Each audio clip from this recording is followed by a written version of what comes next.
Hey, welcome back. We're continuing our conversation from today's show here online at andersoncooper.com. A lot of audience questions we didn't have time for on the air. Your hand up the whole show. Come on, stand up. Hi.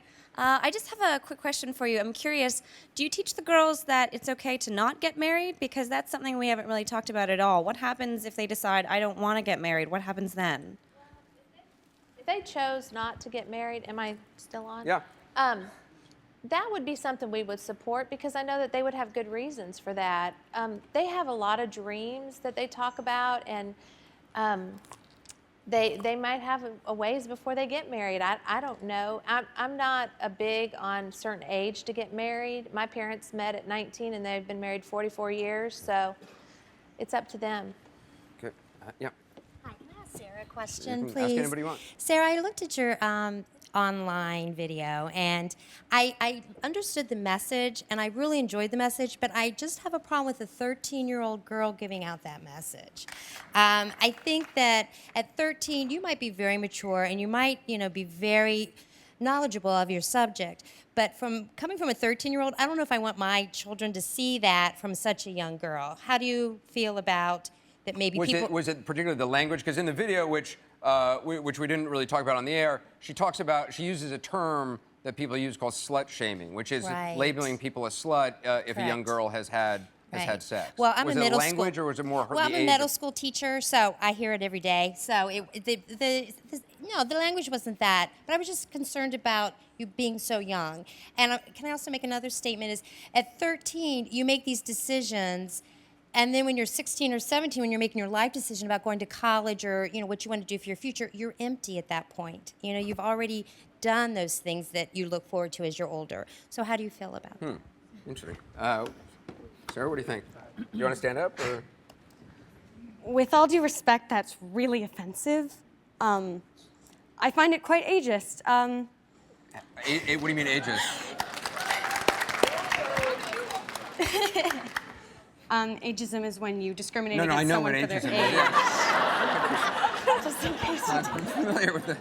Yeah. 13-year-olds are perfectly capable of making decisions. We have sex ed in school. If I'm old enough to be taught about it, I should also be old enough to talk about it. You want to? Sure.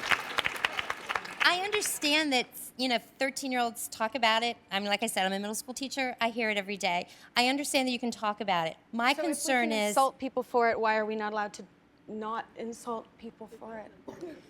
I don't understand. What did you want to say? Well, I'm just saying that, when you have sex at 13... She's not having sex. I'm just saying, I'm saying if you're defending people at 13... But apparently, people that she knows are.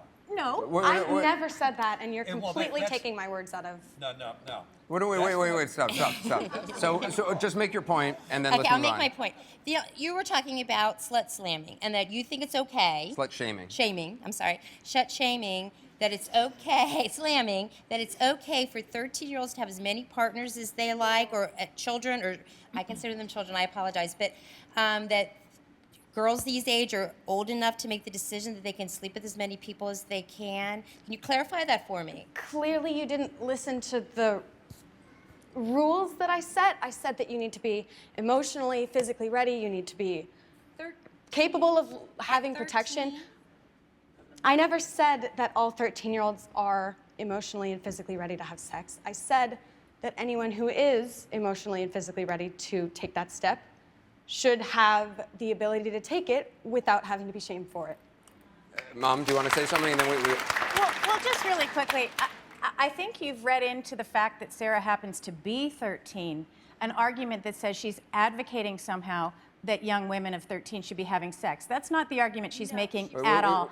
And in fact, she addresses her audience as you. If you're ready, you is interpreted by the viewer. When you're talking about somebody in the second person, you're talking about the person who's viewing the video. So if the person viewing the video is ready, is emotionally secure, has made the conscious decisions, all of the things that Sarah says, that person might be any age. And what Sarah is asking that person to do is to take into consideration the nastiness and meanness inherent in insulting someone who is sexually active or who is being shamed by a perception, as the result of a perception of being sexually active. To the point that Sarah raises is that for guys in high school or middle school, if you have slept around, you're a stud. Yep. If you are a girl, you get labeled a slut or some other word. Absolutely. And I think it's really important that someone like Sarah and someone Sarah's age is talking about this issue, because girls younger than 13 are calling each other sluts, right? And adults are calling girls as young as 13 sluts. So who better to talk about this issue than the young women who are actually facing it themselves? And I think that she's a great example of a young person who can really have a wonderful impact on her peers. Here, She is what pure is. She is pure of heart. This is what I said in my email. Pure of heart and pure in love. And you are really just above your age. And what you are doing is you're telling people don't judge others. Clear as that in so many great ways. You're very smart. I was really impressed by your video. Like, my friends and I were extremely impressed, and we were wondering how at such a young age are you able to see past the stereotypes set about women? How old are you? I'm 17. Okay. I think it's because my friends and my peers and my acquaintances and my family, they all break those stereotypes. So they're not there to me. Also, I live in Vancouver, so it's super multicultural there. Everyone it doesn't matter who you are, it matters what you do. So I don't see people as a gender or a race or as a sexuality or anything. Okay. Here, what do you want to say? I also think that she's a bright, articulate young lady, and I also agree with the audience member over here that she doesn't necessarily understand the nuances of sex yet. I honestly think she's too young. And also, I think the bigger question at hand is, what has our society come to that a 13-year-old even has to address a topic like slut shaming? And I honestly place a large amount of the blame on the media, because we thrive on this negativity. Jersey Shore, oh my gosh, sex, success. Even on ABC Family, you have shows like American, like whatever. And it's like sex. Right, but aren't those shows, I mean, not to defend the media, but, but aren't those shows only on TV because people are watching them? Exactly, so we're thriving on negativity. It's like this vicious cycle that we cannot seem to pull ourselves out of, and we're dragging our children in there. I guess that, listening to some of your criticisms, Jessica, I was thinking of folks at home who might be watching and listening to this family here, what's wrong? The counter argument to you is, we live in this age of Jersey Shore and everything is sex and everybody's selling sex in one way or the other. And what's wrong with the idea of wanting to try to resist that and hold on to this notion of purity?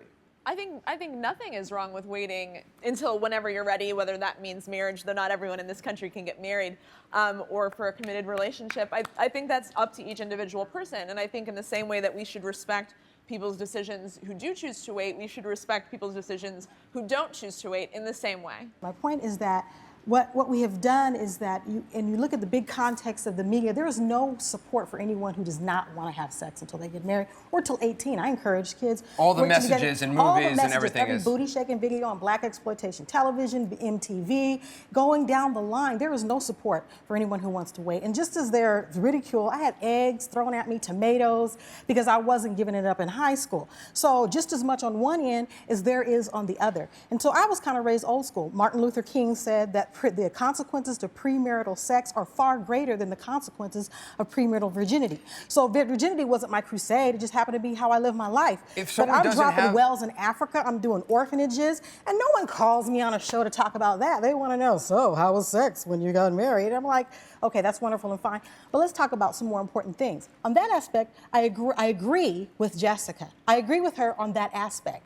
But what I want to say is that the message of absence is empowering to women, because guys knew to me, when they came to me, they wouldn't get no booty, no boobie, no cootie. They wouldn't get nothing until, I do you, you do me, we don't do nobody else. So you got to get to know me as a person, which actually fell back to King. He once again said, being old school, he said, if a guy breaks up with you after having a sexual act, it was apparent he didn't love you in the first place. I appreciate you being here. Thank you. Thanks for joining us online here at AndersonCooper.com. Look forward to seeing you on the air. Bye-bye.